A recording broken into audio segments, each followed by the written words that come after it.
Assalamualaikum warahmatullahi wabarakatuh. Salam sejahtera buat Sobat Lin Whitening dimanapun berada. Oke, Bim akan lanjutkan cerita Yechen-nya. Tapi seperti biasa, bantu tekan tombol like dan berkomentar juga. Terima kasih sesudah dan sebelumnya.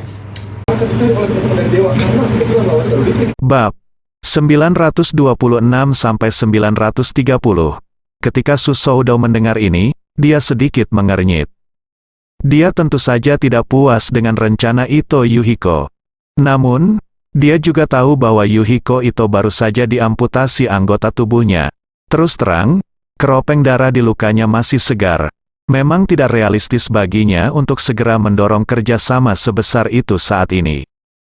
Apalagi, Putri Ito Yuhiko tampaknya masih sangat muda, seusia dengan putrinya sendiri, Su Ziyu. Dalam hal ini, sangat sulit baginya untuk segera menarik kesimpulan dan bergerak maju. Jadi, Su Soudao berkata dengan serius, Tuan Ito benar-benar perlu istirahat yang baik selama periode ini. Untuk masalah kerjasama khusus, saya akan datang lagi setelah Anda keluar dari rumah sakit. Saya akan mengunjungi rumah Anda saat itu dan berdiskusi rincian kerjasama secara rinci. Ngomong-ngomong, apakah kamu menyukainya? Tubuh bagian bawah saya pulih. Jika Tuan Su datang ke Tokyo, saya pasti akan mengadakan perjamuan yang bagus. Su Soudao tersenyum sedikit, dan berkata, kalau begitu saya akan mengganggu Tuan Ito. Dia berkata, ngomong-ngomong, Tuan Ito, saya punya satu hal lagi untuk mengingatkan Anda sebagai teman. Ito Yuhiko buru-buru berkata, Tuan Su, tolong beritahu saya.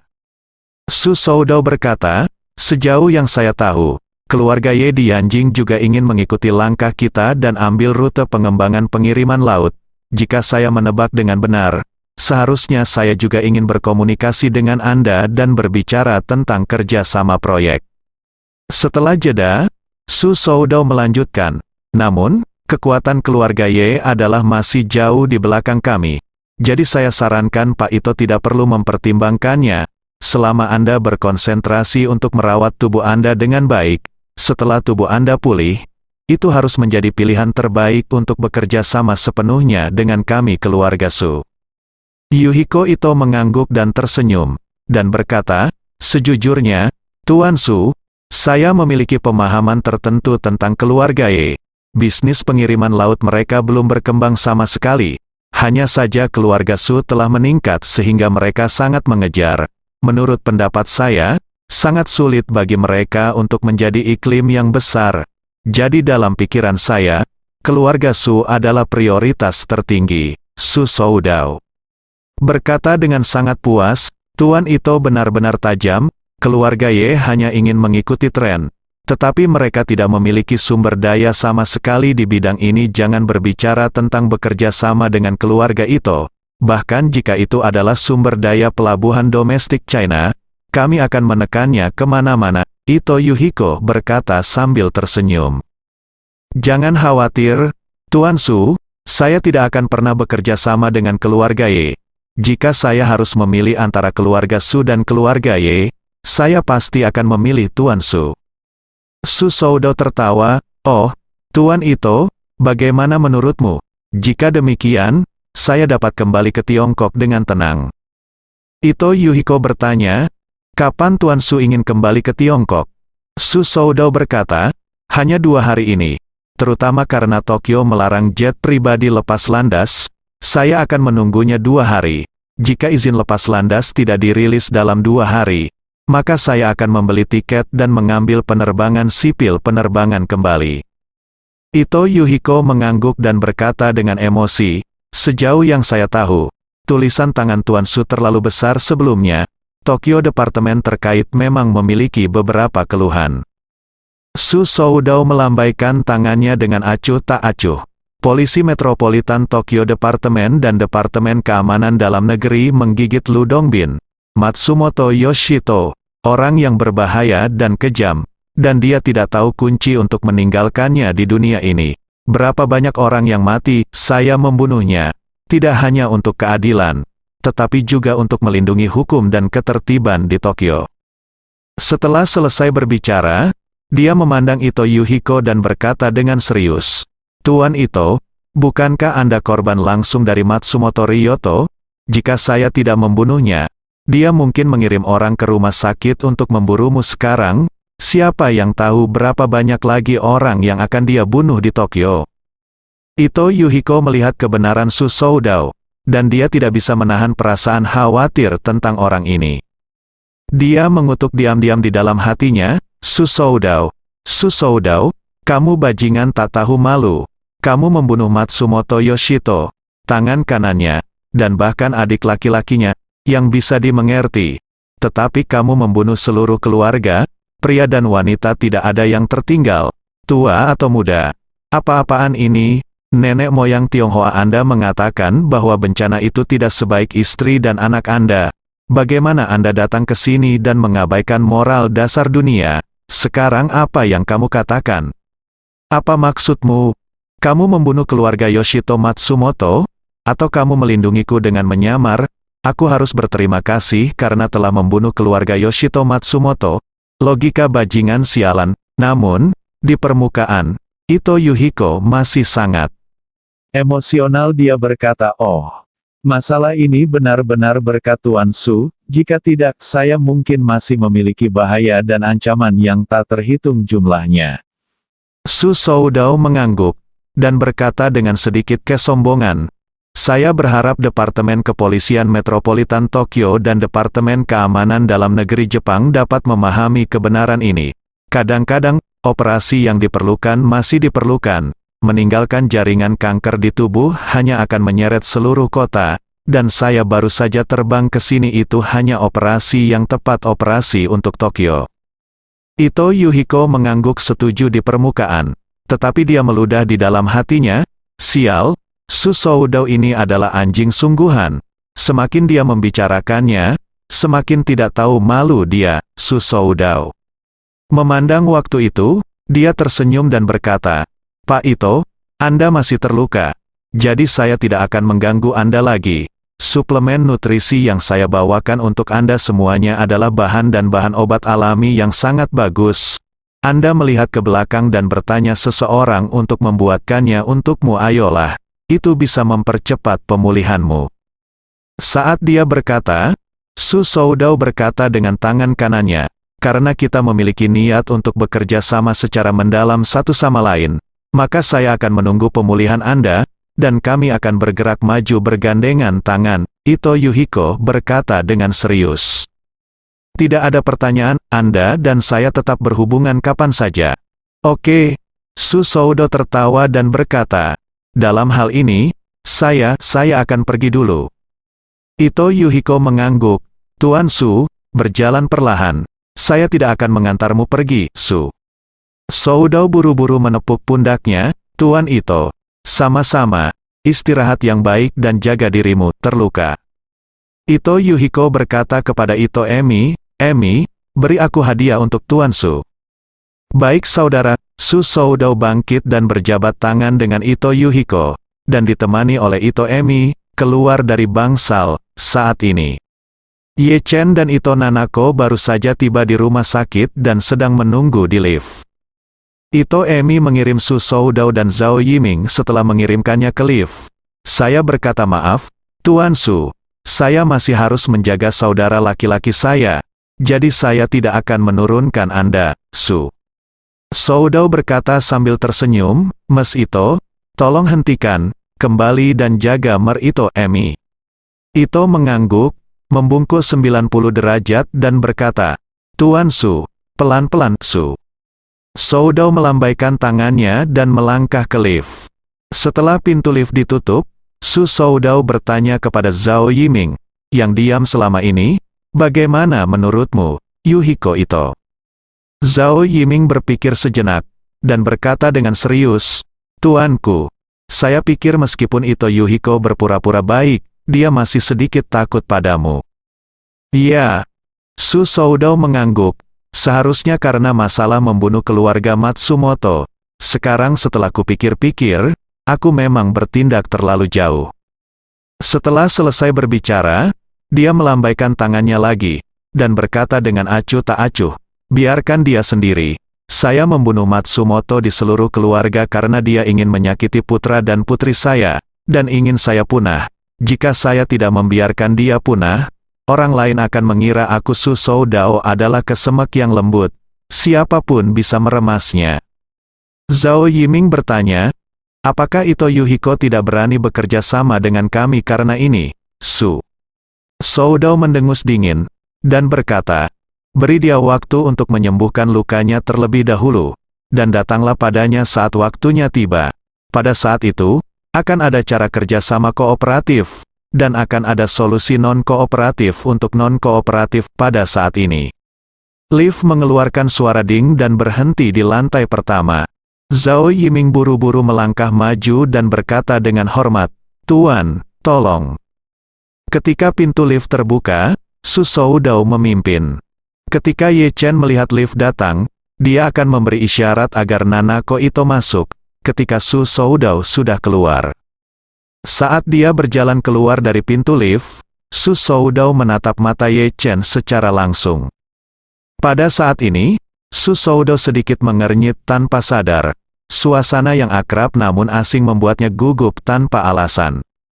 Dan Ye Chen, meskipun dia tidak mengenal pria di depannya, tetapi melihat kewaspadaan dan keterkejutan penuh di matanya, dia tidak bisa menahan diri untuk tidak menatapnya lebih jauh. Pria di seberang berusia awal 50-an, dengan penampilan biasa dan sosok biasa, dia berpakaian mewah, dan ada sedikit permusuhan di antara alisnya, dia tampak seperti tuan yang kejam. Pertemuan tatap muka tidak lebih dari sekejap. Ye Chen masih memiliki Nanako Ito di sisinya, jadi dia tidak terlalu memperhatikan pria ini. Setelah lewat, dia memasuki lift bersama Nanako. Ketika pintu lift tertutup, Susou Dao berhenti tiba-tiba, menoleh dan melihat ke arah lift, sedikit melamun. Zhao Yiming bertanya padanya, Guru, ada apa denganmu? Susou Dao mendecakkan bibirnya, aneh, aku baru masuk lift sekarang anak laki-laki itu, saya merasa akrab. Zhao Yiming bertanya dengan rasa ingin tahu, apakah Anda memiliki kenalan di Jepang?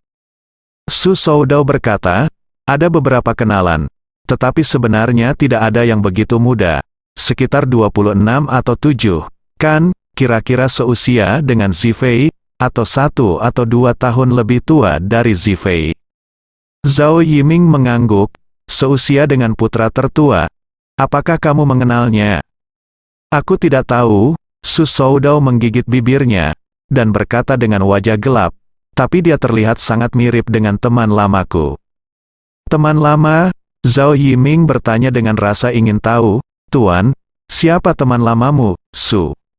Susou Dao bertanya dengan ekspresi yang sangat dingin, pernahkah Anda mendengar tentang Ye Changying? Zhao Yiming tidak terlalu tua, tahun ini kurang dari 40 tahun.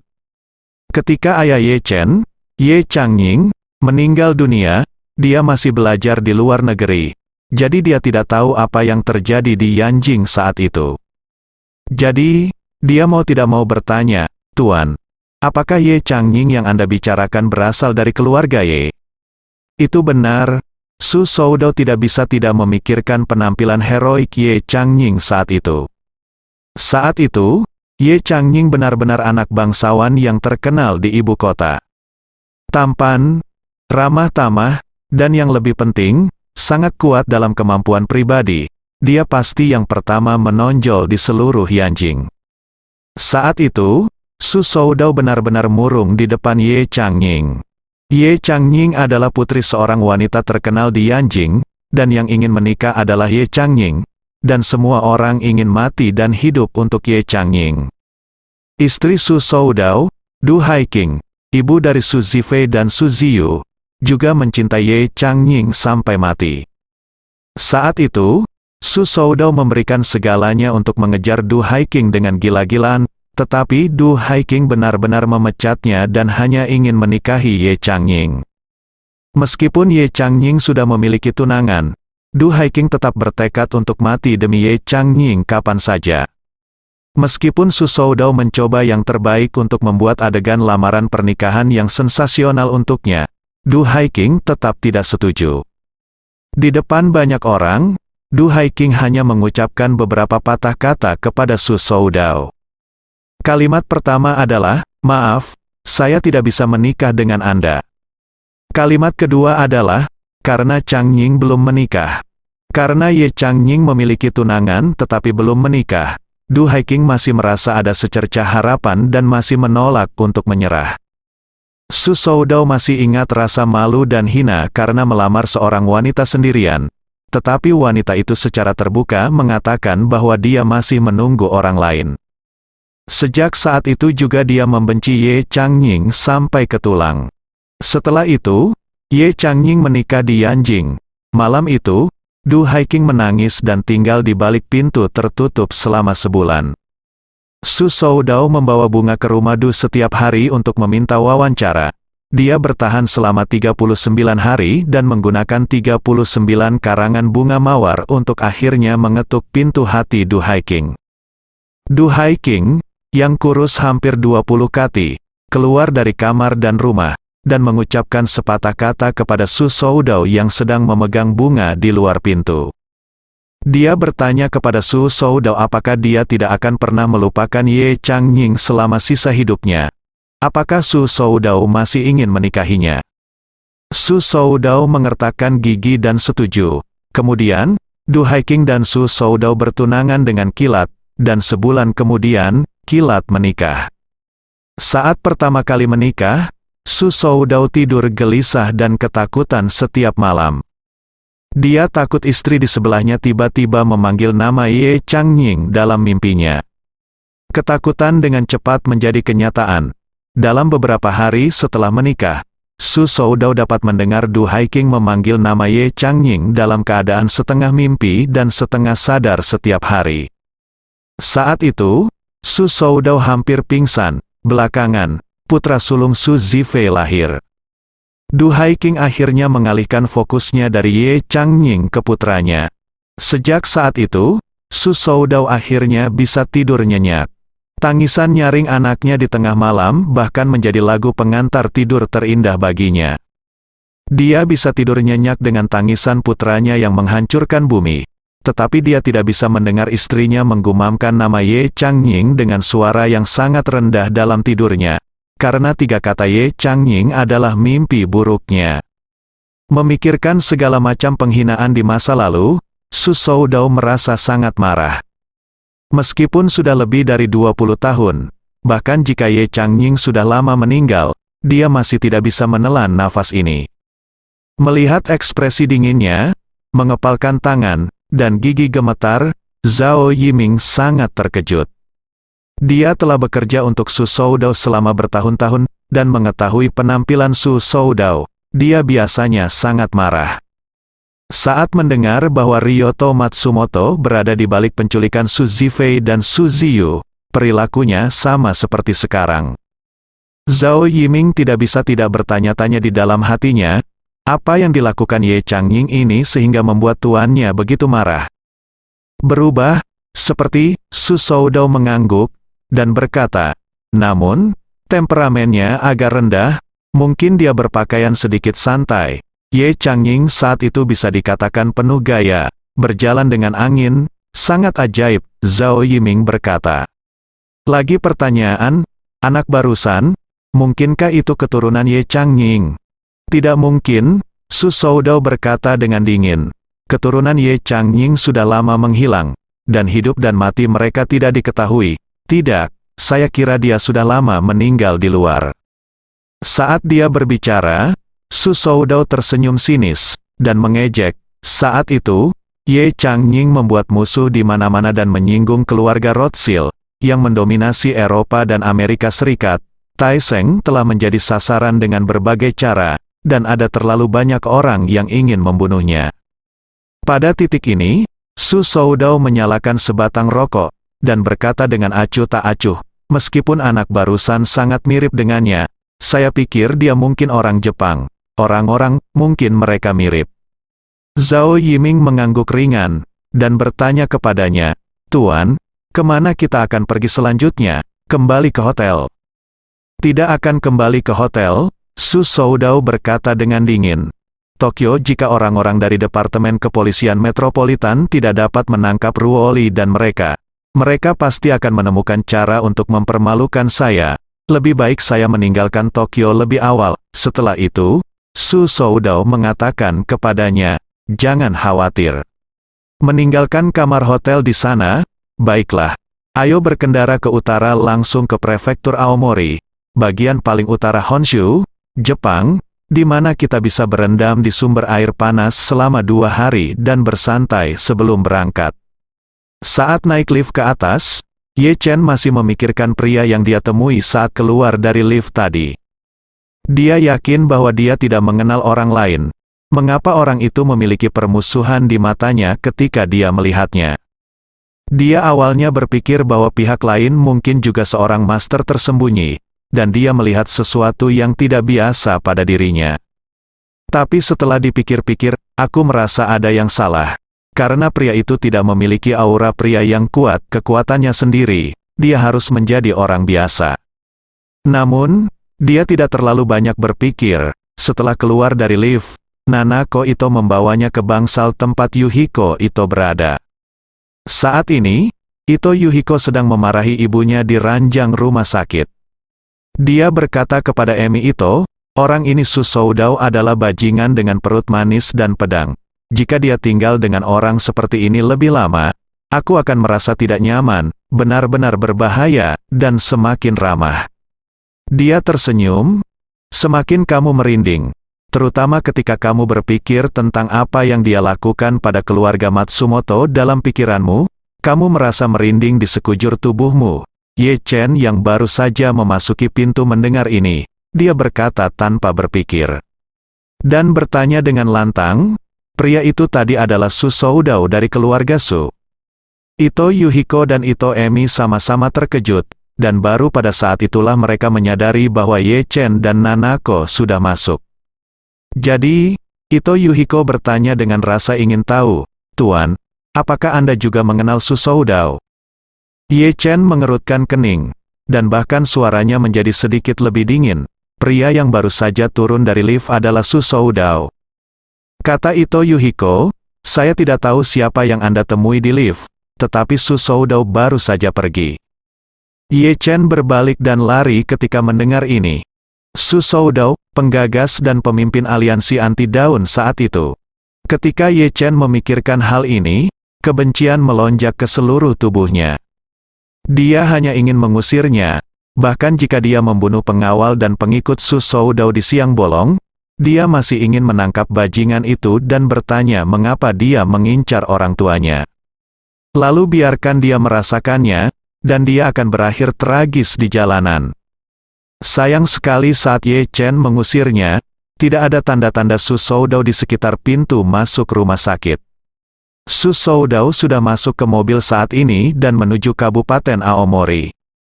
Ye Chen tidak bisa membantu tetapi memukuli dadanya dan menghentakkan kakinya di pintu masuk rumah sakit. Sejak kematian orang tuanya, inilah saat dia paling dekat dengan musuhnya. Namun, saya gagal mengenali pihak lain, betapa itu membuatnya kesal. Keluarga Ye dan keluarga Su selalu bermusuhan. Bahkan ketika Ye Chen masih muda, dia tidak sering bertemu dengan Su Soudao. Selain itu, keluarga Su dan keluarga Ye sendiri adalah keluarga teratas, dan mereka tidak pernah muncul di berbagai daftar kekayaan, dan media tidak pernah melaporkannya. Jadi Ye Chen bahkan tidak mengetahui penampilan Su Soudao. Saat ini, Ye Chen merasa sangat tertekan. Ketika saya datang ke Jepang kali ini, saya sebenarnya berhubungan dekat dengan keluarga Su satu demi satu. Pertama, dia secara tidak sengaja menyelamatkan Su Zifei dan Su Ziyu, dan sekarang dia kebetulan melewati Su Soudao. Ye Chen mengertakkan gigi dan berpikir, jika dia diberi kesempatan lagi untuk kembali beberapa menit yang lalu, saat dia melihat Su Soudao, hal pertama yang akan dia lakukan adalah menghancurkan kepala anjingnya. Sangat disayangkan meskipun dia memiliki kemampuan yang hebat, dia tidak dapat memutar balik waktu. Jadi, dia hanya bisa berharap untuk waktu berikutnya. Pada saat yang sama, saya bersumpah dalam hati, Su Soudao, jika ada kesempatan lain untuk bertemu langsung dengan Anda, saya pasti tidak akan membiarkan Anda pergi. Ketika Ye Chen kembali ke bangsal, Ito Yuhiko bertanya dengan wajah terkejut, Tuan Ye, apakah Anda mengenal Su Soudao?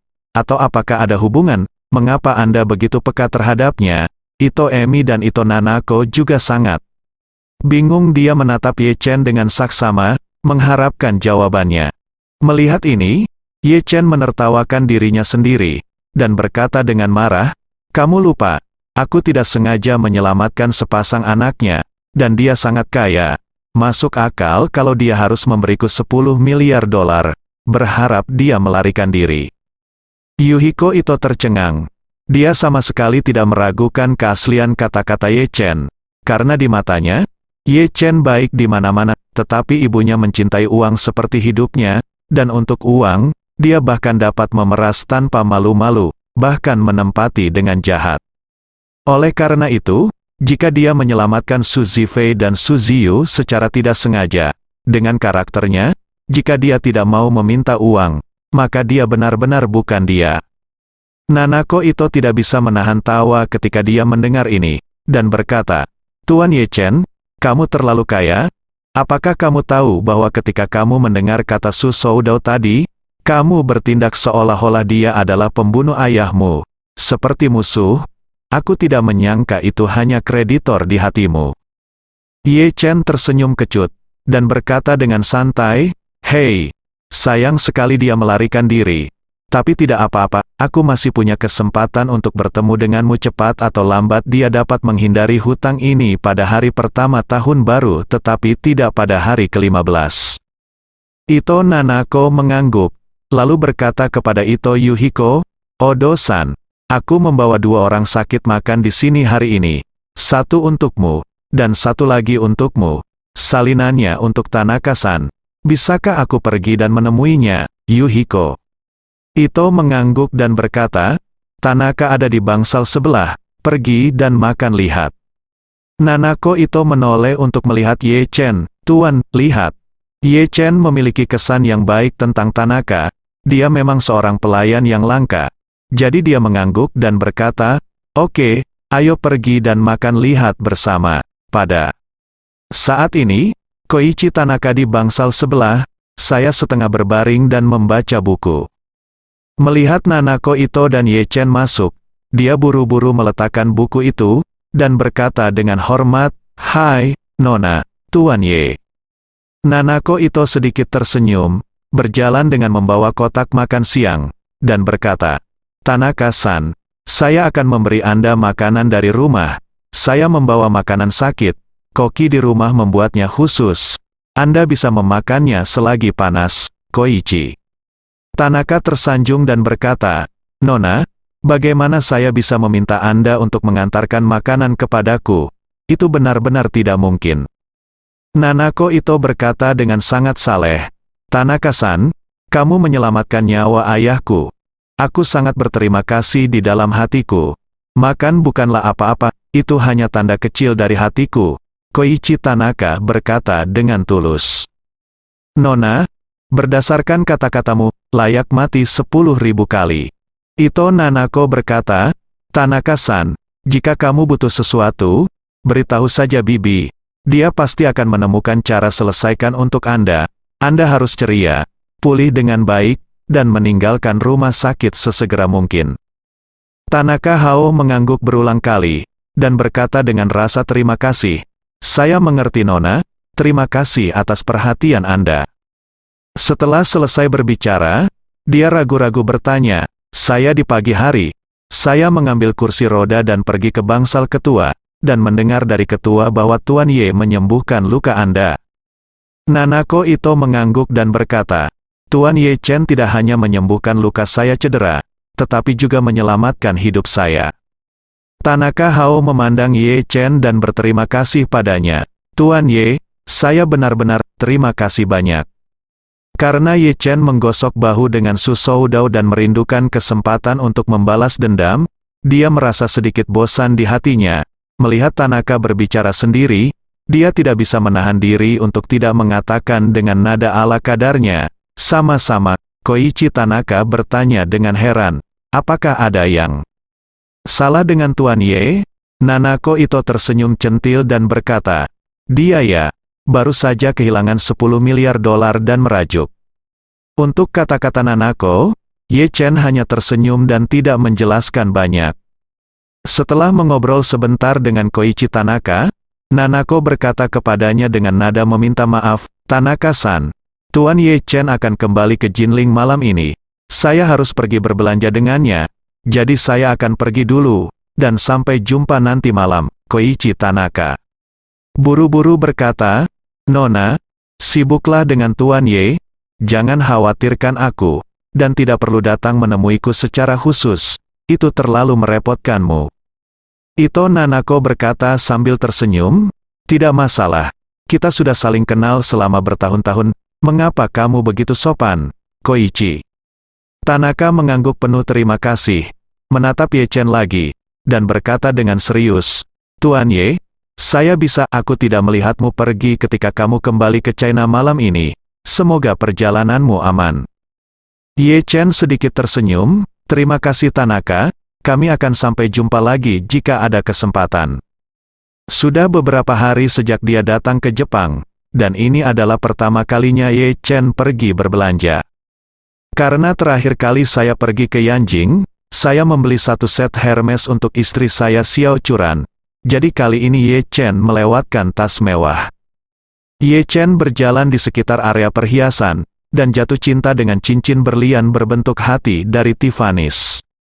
Berlian utama dari cincin berlian ini memiliki berat bersih 3 karat, sangat murni dan tidak terlalu besar, tetapi sangat indah, potongan berbentuk hati juga sangat indah, yang membuatnya menyukainya pada pandangan pertama.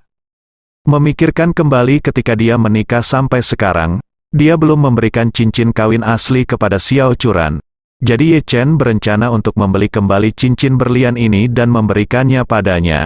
Dia berkonsultasi dengan petugas, dan mengetahui bahwa harga cincin ini sekitar 800.000 RMB, yang tidak mahal. Karena itu, Ye Chen berencana membeli cincin itu. Nanako Ito tidak bisa menyembunyikan tatapan irinya dan bertanya, Tuan Ye Chen membelikan cincin ini untuk istrimu, kan? Ya. Ye Chen mengangguk dan berkata, dia telah bersamaku selama bertahun-tahun, dan aku masih ingin memberikannya padamu. Aku tidak pernah memberinya cincin. Nanako Ito menghela nafas dan berkata, Tuan Marvin Ye sangat baik kepada istriku.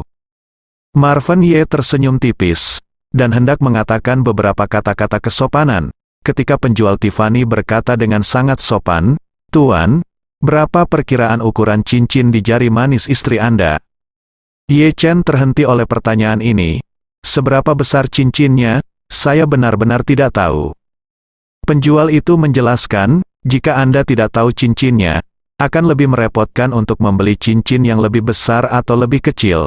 Jadi saya sarankan Anda menelepon call istrimu dan konfirmasikan ukuran cincinnya, dan kami akan langsung membantumu menyesuaikannya dengan keadaan yang paling cocok. Ye Chen sedikit ragu. Aku hanya ingin memberi kejutan pada Xiao Churan. Jika aku menelepon dan menanyakannya sekarang, bukankah kejutan itu akan hilang? Saat aku sedang berpikir, Nanako Ito berkata dengan lembut di samping, itu, Tuan Marvin Ye, lihat tanganku, seberapa buruk tanganku dibandingkan dengan istrimu. Berbicara, Nanako Ito membuka tangannya dan meletakkan 10 jarinya di depan Ye Chen. Ye Chen melihat dengan hati-hati dan berkata dengan heran, Nanako, tanganmu sepertinya mirip dengan jari istriku, atau tolong bantu saya untuk mencobanya, Nanako Ito. Mengangguk tanpa ragu, penjual itu kemudian menyerahkan cincin itu kepada Marvin Ye dan berkata, Tuan, tolong biarkan wanita ini mencobanya untukmu. Ye Chen tidak banyak berpikir, mengambil cincin itu dengan satu tangan, dengan lembut menyeret pergelangan tangan kanan Ito Nanako dengan tangan lainnya, dan dengan hati-hati meletakkan cincin itu di jari manisnya. Saat ini, Ito Nanako merasa seperti mimpi.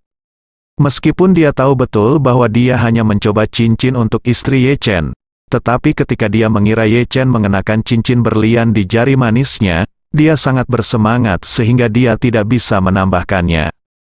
Dia berkata pada dirinya sendiri dalam benaknya, jika ini adalah mimpi, maka aku berharap bisa tidur di sini selamanya dan tidak pernah bangun. Cincin itu melewati buku jari manis dan diletakkan di tangannya pada saat itu, mata Nanako berkaca-kaca. Dia buru-buru menundukkan kepalanya, tidak ingin Ye Chen melihat penampilannya saat ini. Dia sangat menyukai Ye Chen, tetapi dia tidak ingin membawa terlalu banyak beban psikologis kepada Ye Chen. Karena dia tahu di dalam hatinya bahwa alasan Ye Chen pergi ke Kyoto untuk mengunjunginya kali ini di Jepang bukanlah karena dia sangat menyukainya, tetapi karena dia bersimpati pada dirinya sendiri dan mengasihani dirinya sendiri.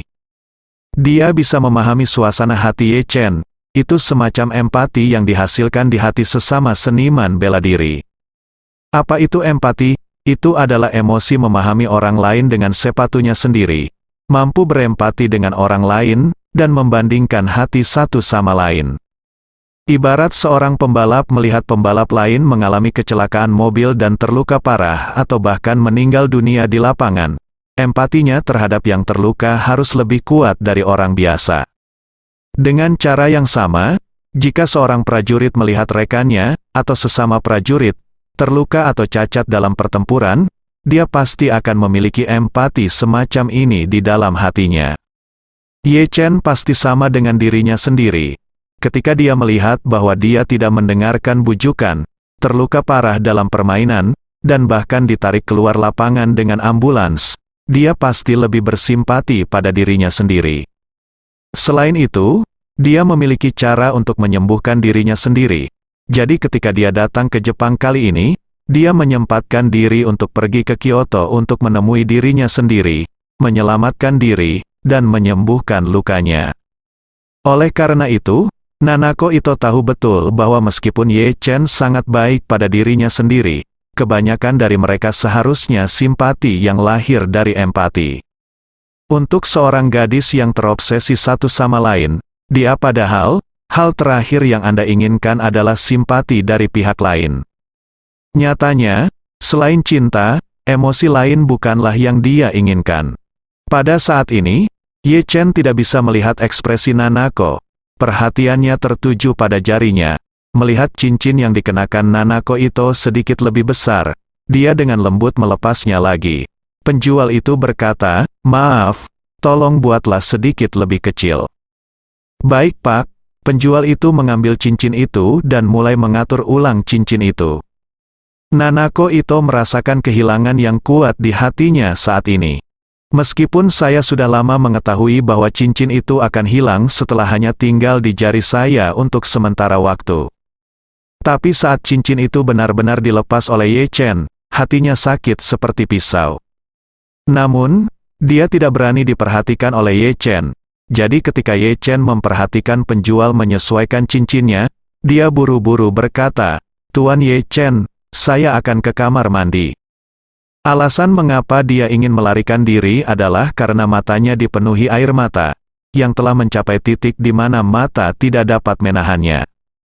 Dia tidak ingin Ye Chen melihat dirinya menangis saat ini.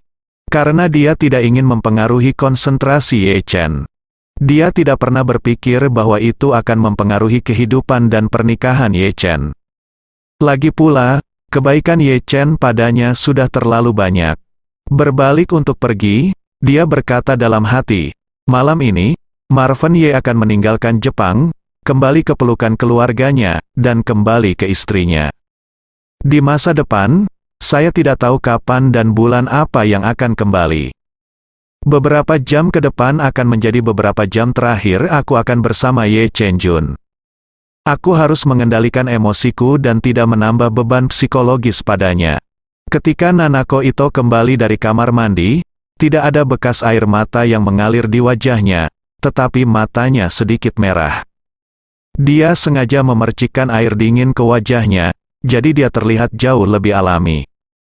Kembali ke toko, Nanako Ito tersenyum dan bertanya kepada Ye Chen, "Tuan Ye Chen, apakah Anda sudah menyesuaikannya? Apakah Anda ingin saya mencoba lagi?" Ye Chen mengangguk sambil tersenyum. "Maaf," Nanako Ito tersenyum dengan lembut, "kamu tidak harus bersikap sopan, Tuan Ye Chen." Kemudian, dia mengulurkan tangan kanannya lagi, dan berkata sambil tersenyum, "Ayo, coba lagi." Ye Chen tidak banyak berpikir, mengambil cincin yang sudah disesuaikan, dan meletakkannya lagi di cincin tangan kanannya, di jari manisnya. Kali ini, ukuran cincinnya menjadi sangat pas, tidak ketat atau longgar di tangannya, dan terlihat pas secara alami. Nanako Ito mau tidak mau mengubah arah tangan kanannya, dan dengan hati-hati mengamati cincin berlian yang tidak terlalu mahal ini di bawah cahaya. Meskipun cincin ini tidak secantik cincin di tangan wanita dan wanita cantik terkenal yang harganya puluhan juta, namun ia memiliki daya tarik tersendiri. Sederhana, atmosfer, indah, dan mengharukan. Ye Chen melihat cincin di Nanako Ito, dan semakin dia melihatnya, semakin dia menyukainya. Dia tahu bahwa istrinya tidak mengejar perhiasan mewah itu, dan cincin ini sangat cocok dengan temperamennya yang tenang. Memikirkan air yang tenang, mau tidak mau dia mengalihkan perhatiannya dari cincin ke wajah Nanako Ito. Sejujurnya, jika setenang air tenang, Xiao Churan mungkin bisa meraih 80 poin, atau bahkan 90 poin, tapi Ito Nanako benar-benar 100 poin. Jadi dengan kata lain, sepertinya cincin ini lebih sesuai dengan temperamen Nanako Ito. Namun, Ye Chen tidak terlalu memikirkan masalah ini. Nanako Ito mengenakan cincin ini, mengamatinya lama dengan gembira dan sedih, lalu dengan enggan melepasnya dan menyerahkannya kepada Ye Chen. Dia berkata di mulutnya, "Tuan Ye Chen, jika cocok, biarkan penjual membungkusnya untukmu." Bungkus sebuah cincin. Ya Tuan, penjual itu juga sangat senang. Meskipun Tiffany juga merupakan merek terkenal, harga sebagian besar cincin berlian sebenarnya berkisar antara $10.000 AS hingga $20.000 AS. Nyatanya, hanya sedikit orang yang akan membeli cincin melebihi $20.000 AS, jual satu. Cincin seperti pilihan Ye Chen, yang setara dengan lebih dari $100.000 AS, biasanya dapat menjual cincin dalam jumlah terbatas dalam setahun. Oleh karena itu, dia menganggap Ye Chen sebagai pelanggan VIP yang terhormat. Jadi sambil membantunya mengemas cincin itu dengan sangat hati-hati, dia berkata kepada Ye Chen, "Tuan, jika Anda tidak memiliki kebutuhan lain, ikuti saya ke kasir untuk memeriksa, ayo pergi." Ye Chen berkata, "Jangan terburu-buru, aku masih ingin melihat gelangnya." Cincin itu adalah tanda cinta antar kekasih. Jadi dia membeli cincin ini untuk istrinya. Jadi tentu saja dia tidak bisa membeli barang yang sama untuk ibunya, mertua. Oleh karena itu, Ye Chen memutuskan untuk menunjukkan kepada Malan sebuah gelang, dan harganya tidak perlu terlalu tinggi, dan akan lebih bagus lagi jika setara dengan RMB 200.000 atau 300.000. Bagi Malan, gelang seharga 2 hingga 300.000 yuan sudah cukup untuk membuatnya tidak tertidur. Ketika penjual mendengar bahwa Ye Chen ingin membeli gelang, dia langsung berkata, "Tuan, tunggu sebentar, saya akan meminta orang yang bertanggung jawab di bagian gelang untuk menunjukkan dan merekomendasikan beberapa gaya untuk Anda, di toko mereka, setiap." Semua penjual memiliki penghitung eksklusifnya sendiri, dan penjual ini bertanggung jawab atas cincin berlian, jadi gelang tersebut membutuhkan orang lain untuk menyediakan layanan panduan belanja untuk Marvin Ye. Ye Chen langsung setuju, dan segera, penjual memanggil gadis lain dan berkata kepadanya, "Xiao Yu, tamu terhormat ini ingin melihat gelang itu, tolong rekomendasikan." Gadis itu tahu bahwa Ye Chen adalah orang kaya, dan segera dengan tersenyum di wajahnya, dia berkata, "Tuan, tolong ikut saya." Nanako Ito buru-buru bertanya kepadanya, "Tuan Ye Chen, apakah Anda masih membutuhkan saya untuk mencoba gelang itu untuk Anda?" Ye Chen tersenyum dan berkata, "Itu gelang akan dibelikan untuk ibu mertuaku. Dia sedikit gendut, jadi aku tidak perlu mengganggumu." Nanako Ito berkata sambil tersenyum, "Kalau begitu Ye Chen Jun, lihat dirimu dulu. Saya ingin melihat cincin itu, bukan?" Ye Chen mengangguk, "Tentu saja, Anda bisa melihat dulu, saya akan pergi ke sana lihat gelangnya." Ito Nanako tersenyum manis, "Oke." Ketika Ye Chen pergi ke area gelang, Ito Nanako bertanya kepada gadis yang menjual cincin itu dengan suara rendah, "Maaf, yang baru saja saya coba, apakah cincin itu masih ada?" Penjual itu mengangguk sedikit dan berkata, "Ya, kami memiliki 3 cincin di total di toko kami, dan kami menjual 2, dan sekarang tinggal 1. Apakah Anda menginginkannya sekarang?" Nanako Ito sangat gembira dan berkata dengan suara rendah, "Tidak nyaman bagi saya untuk membayar sekarang. Dapatkah Anda menyimpannya dengan tenang untuk saya, dan saya akan meminta seseorang datang untuk membayar saya nanti? Lalu tolong bantu saya menyesuaikan cincin itu dengan ukurannya sekarang, oke?" Penjual itu berkata dengan sopan, "Tidak masalah. Nona, tolong beritahu saya nama Anda, dan ketika orang yang Anda atur datang, beritahu saya nama Anda." Ito Nanako berkata dengan senyum bahagia, "Nama belakang saya Ito, dan pihak lain akan memberitahu Anda bahwa saya membelinya untuk Mas Ito." Penjual mengangguk ringan, "Oke, Mas Ito." Nanako Ito berkedip dan berkata dengan suara rendah, "Jangan bilang tuan yang datang bersamaku akan merahasiakannya untukku." Meskipun penjualnya sedikit bingung, dia masih sangat berdedikasi. Dia mengangguk dan berkata, "Jangan khawatir, saya pasti tidak akan mengungkapkannya kepada siapapun." Itu bagus. Pada saat ini, Ye Chen sedang berdiri di samping konter gelang, menonton dari kejauhan. Ada banyak model gelang di toko ini, sebagian besar relatif sederhana dan sederhana, tetapi ada gelang rose gold penuh berlian yang terlihat lebih mewah dan mewah. Ye Chen mengenal Malan dengan sangat baik. Yang paling disukai ibu mertua saya adalah hal-hal yang bisa memberitahu tiran setempat secara sekilas. Emas, penuh berlian, benda yang berkilau pada pandangan pertama, pasti akan memenangkan seleranya. Dan jangan lihat berliannya, tapi karena semua berlian pecah relatif kecil, harganya sebenarnya tidak mahal. Gelang yang dipilih Ye Chen untuk ibu mertuanya sebenarnya setara dengan Rp 250.000. Meski tidak murah, itu hanya gerimis bagi Ye Chen. Setelah Ye Chen membuat pilihannya, dia meminta penjual untuk mengemas gelang itu, dan membayarnya bersama dengan cincin itu.